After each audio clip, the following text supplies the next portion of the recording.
now we will be discussing something about love and close relationship. So let's explore.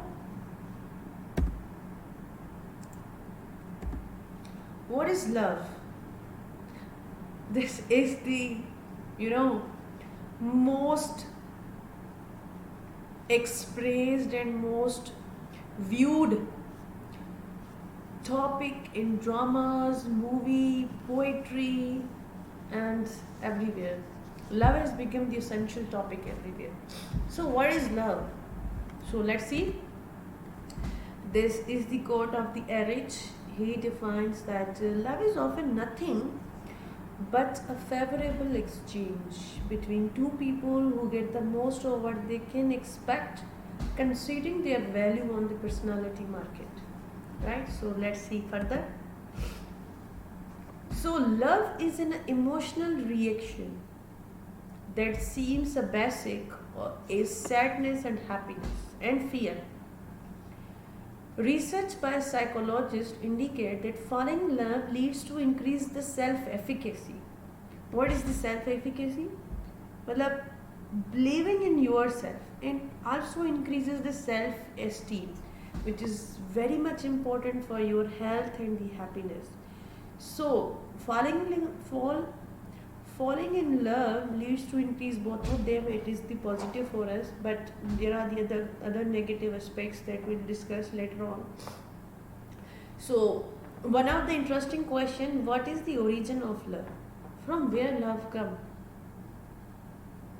So basically, in the so early stages of the world and universe, love is concept of reproduction.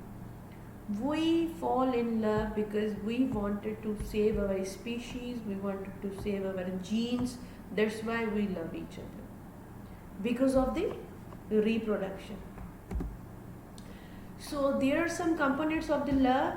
The successful love having a three major components: intimacy, liking, passion, and decision and commitment. These three major components are in the love. So if two components are there, so we have a different relationship. If there is only two components, so we have a different relation. The ideal relationships having a three of these things: intimacy, passion, and decision making.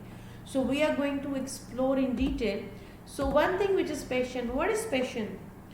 Passion can be associated with the either physical arousal or emotional stimulation.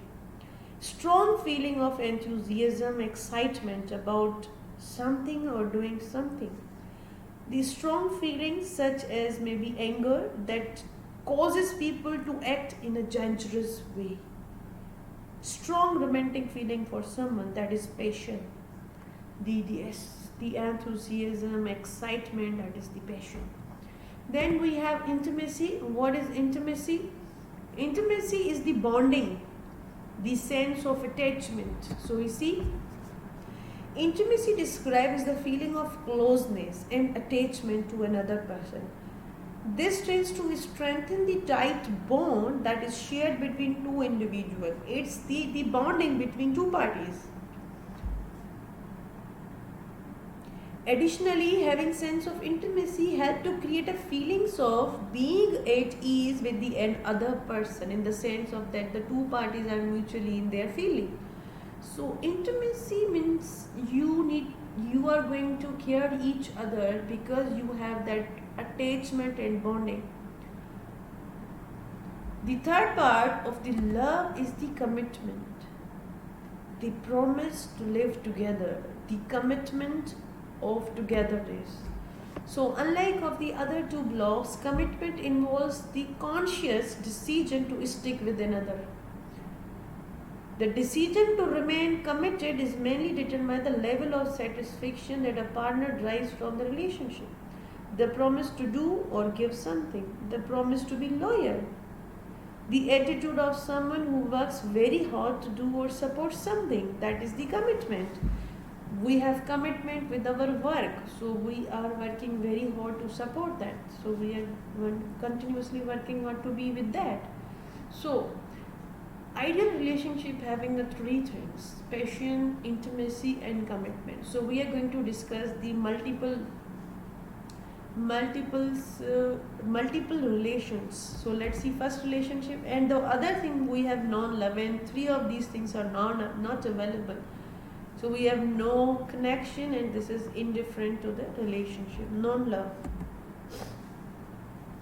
This is the state of friendship where we have liking and friendship. This type of love is intimacy without passion or commitment. This includes the friendship and acquaintance. Most of the time, we only have the bonding with the person, but we don't have passion and commitment. That relation is falling under the friendship zone. We have a lot of friends who are female, and we have a lot of male having a male friend, so they have bonding, they do not have passion and commitment, so this relation is coming under the friendship. The other relationship, that is the infatuated love. Infatuated love is passion without intimacy and commitment. This is the hollow relationship, we only having the passion without develop intimacy or commitment. Infatuated love may disappear suddenly because they don't have any intimacy or commitments, no any bonding, no any togetherness, so that faded soonly. The other state of love is the romantic love. This love has the passion and intimate but not commitment. They have the intimacy, they have the passion but no commitment. That is the only romantic love where there is a no togetherness. The other interesting is the empty love. This is something very much important to understand. Only commitment without intimacy or passion. I mean, this is very dangerous stage where you are together because of something. You are together maybe because of kids. You are together maybe because of society. But you really do not have bonding, you really do not have attachment. A lot of marriage relationships we see in our society falling under the empty love. So this is the companionate love. This is mostly the long-term marriages love, where we have the intimate but passion has decreased, non-passion type of love that is stronger than the friendship because element of long-term commitment is there. It has a lot of intimacy, high bonding, high commitment. Passion has decreased over the time. This type of love is observed in the long-term marriages where passion is no longer present, but where a deep affection and commitment is remaining.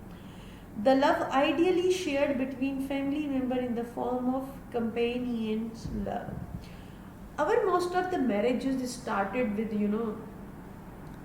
the passionate love and all, but later on over the period of time the passion decreases and we come up with the companionate love. The other love is the fatuous love. What is fatuous love? It is the kind of exemplified by the whirlwind courtship, like a marriage.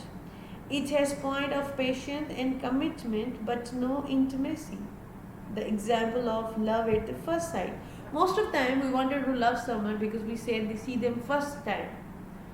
We have no time to create the intimacy, bonding. We don't have time to create the bonding. We only have passion and commitment. That's it. We wanted to marry that person because I have passion. We have not created the intimacy. So this is the fatuous love. I have given example of Romeo and Juliet, one-sided love. The ideal state of love is the consummate love. Consummate love is the love stage where three of the components of the loves are present: the passion, intimacy, and commitment.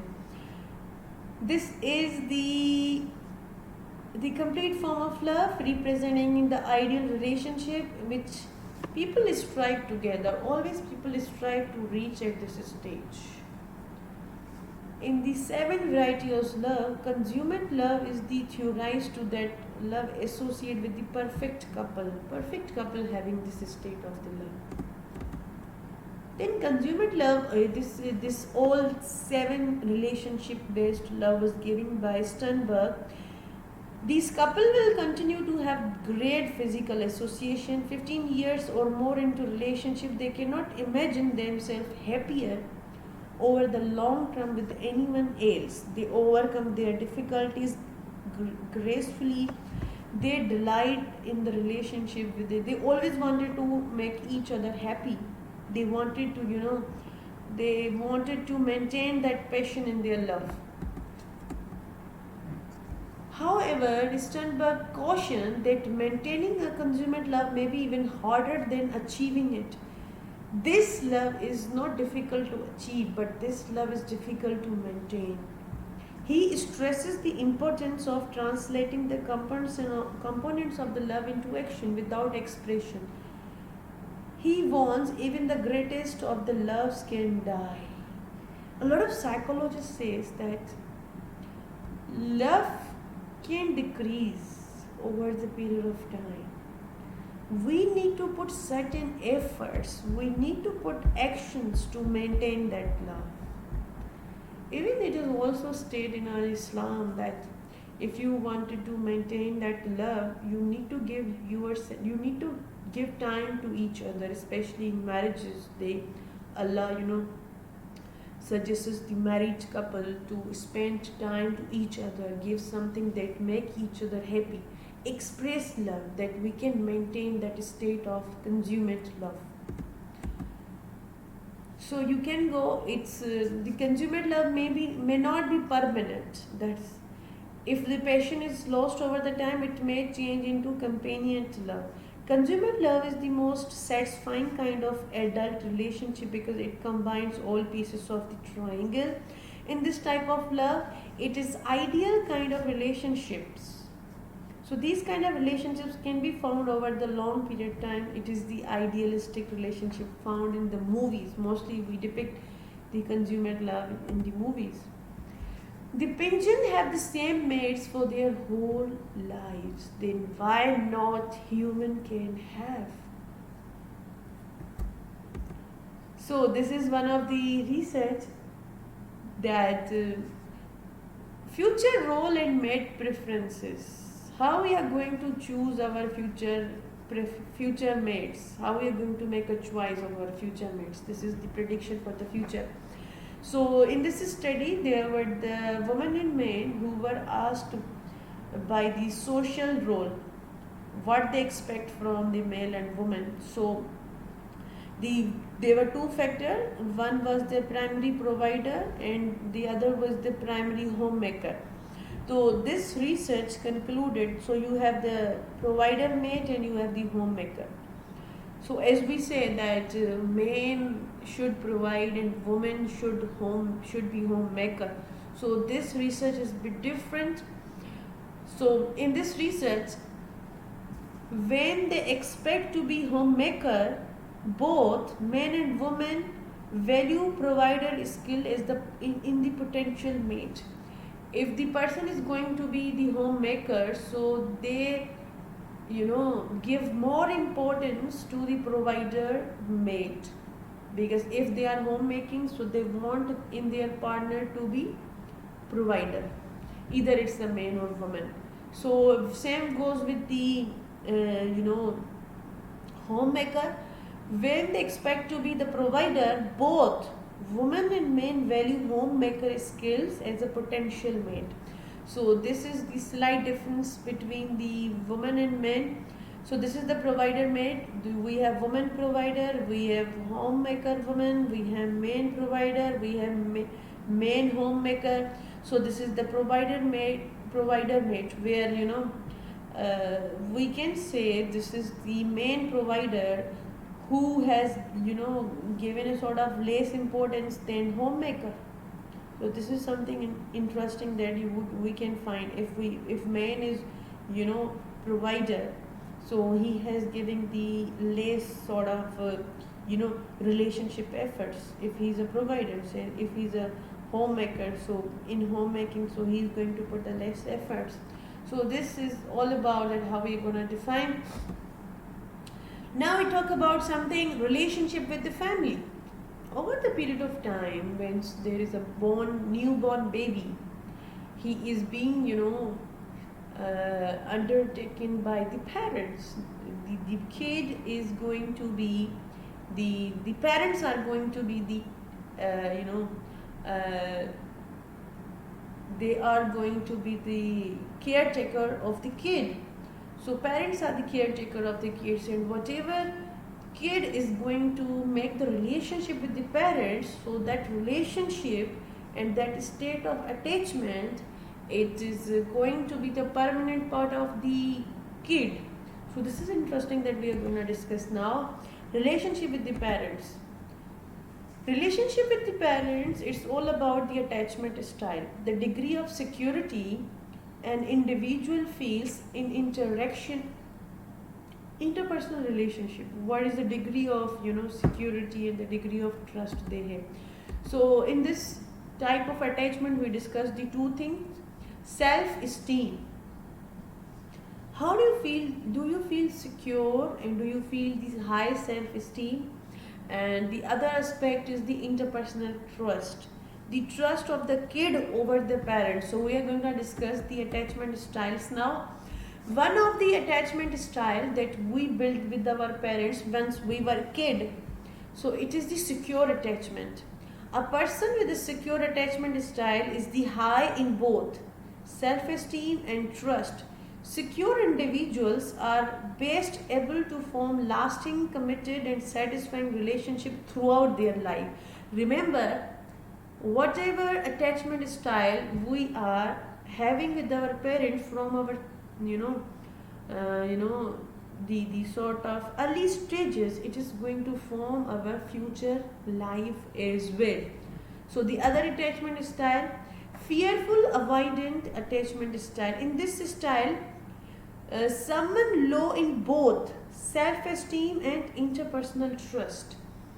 In this sort of attachment style, kids do not possess, both are low. They do not have they have this low self-esteem and low interpersonal trust. Fearful avoidance individual tend to not form close relationship or tend to have the unhappy ones. Most of the time, these types of the attachment style people having, they mostly commit suicide because they are having the low esteem and very less trust over the others. The other attachment style is the preoccupied attachment style, which has the low self-esteem combined with the high interpersonal trust. Individual showing this pattern of attachment want closeness, sometimes excessively. You find a lot of time the people who come along with the relationship, they want your more time, they want your more closeness, they want it excessively. So sometimes we get irritated about that. So they readily form relationships. They are ready to form relationship because they are having a high trust but low self-esteem.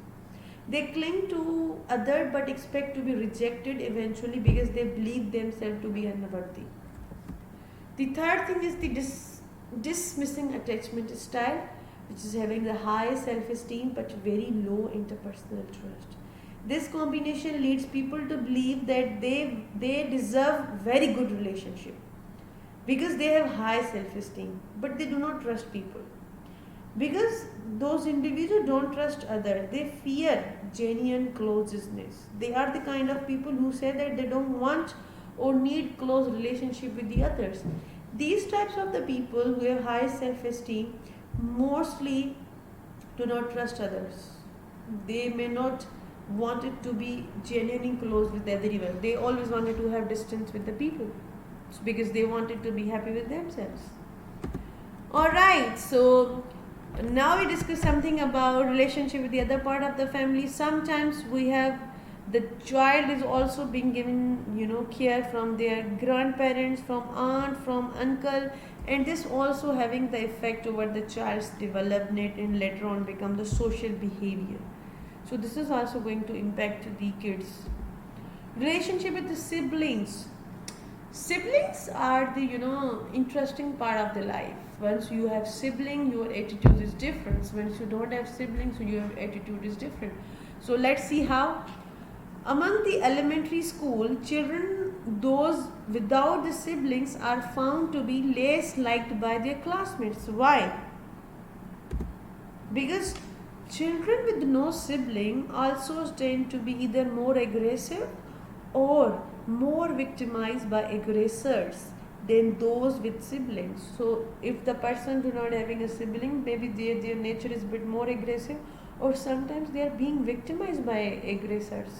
So this affect them. So they are not being liked so much especially in their elementary school.